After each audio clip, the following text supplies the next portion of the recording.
Welcome to this deep dive from Safety One Source. Today, we're jumping right into something absolutely critical for, well, anyone in safety or risk management, emergency action plans. That's right.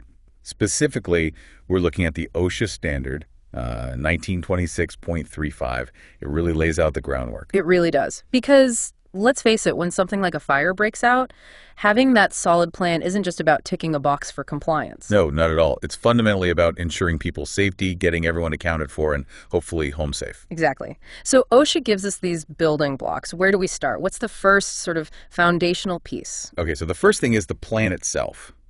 Generally, OSHA requires it to be written. That's the default. Generally. Is there an exception? There is.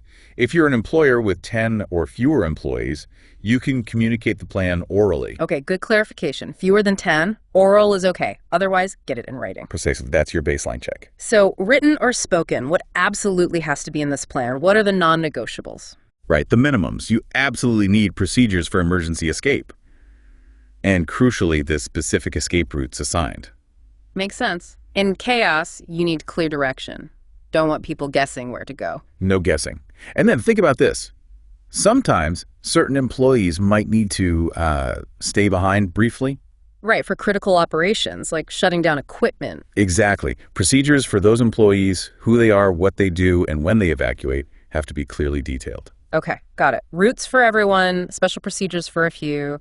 What about after the evacuation? Accountability. That's huge. The plan must include procedures to account for all employees after an evacuation is complete. How do you know everyone's out? That's always the big question. It is. So you need a system, head counts, assembly points, whatever works for your site, but it needs to be in the plan.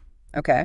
And what about rescue? Medical help? Also covered. The plan needs to detail any rescue or medical duties, and importantly, who is assigned to perform them. So assigning roles beforehand, not figuring it out during the emergency. Absolutely not. And how do people even report the emergency? The plan needs to state the preferred methods for reporting fires or, other emergencies. Seems basic, but you need that clarity. Dial 911, pull alarm, who to notify internally first. All needs to be clear. Yeah.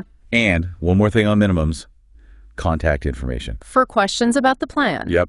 Names or maybe job titles or departments people who employees can go to for clarification about the plan or their own duties within it, like your internal EAP experts. Got it.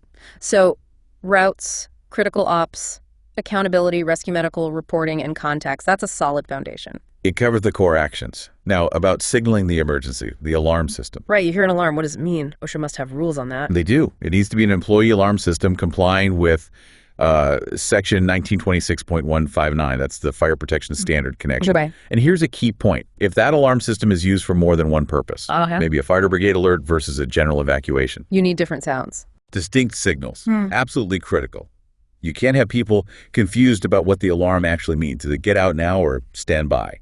Big difference. Huge difference. Okay, distinct signals. And does the plan need to talk about different types of evacuation? Yes, it should. Yeah. Because not all emergencies are the same, right? So the plan should specify the types of evacuation to be used in different scenarios. Yeah. Maybe a partial building evacuation versus a full site-wide one. Makes sense. Tailor the response. Okay, this all sounds comprehensive on paper. But it's only as good as the people implementing it. Which brings us straight to training. Knew it was coming. Training's got to be crucial here. Absolutely non-negotiable.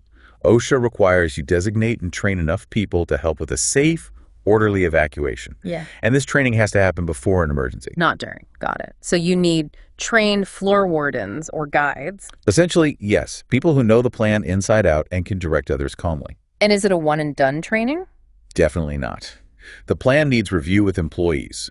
First, when you initially implement it or when they're first assigned. Okay, initial briefing. And then again, whenever the employee's responsibilities under the plan change, or, it's important, whenever the plan itself changes. So it's a living document, needs regular refreshers. Exactly. And that initial review when someone starts, it needs to cover the parts of the plan the employee needs to know to protect themselves.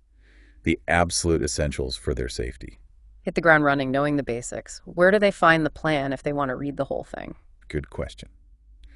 The written plan, assuming you need one, has to be kept at the workplace, and it needs to be available for employees to review. Transparency makes sense. Let people see the details. Builds trust and understanding. They know what's expected, what the procedures are. So bringing this back to our listeners, the safety professionals, the risk managers, this OSHA standard 1926.35, it's really giving you a solid framework, isn't it? It absolutely is. It provides the minimum requirements, the structure you need to build upon for your specific workplace. It prompts you to ask, does our current plan really cover all these points effectively? And is the training just a formality, or is it genuinely preparing people to react correctly under pressure?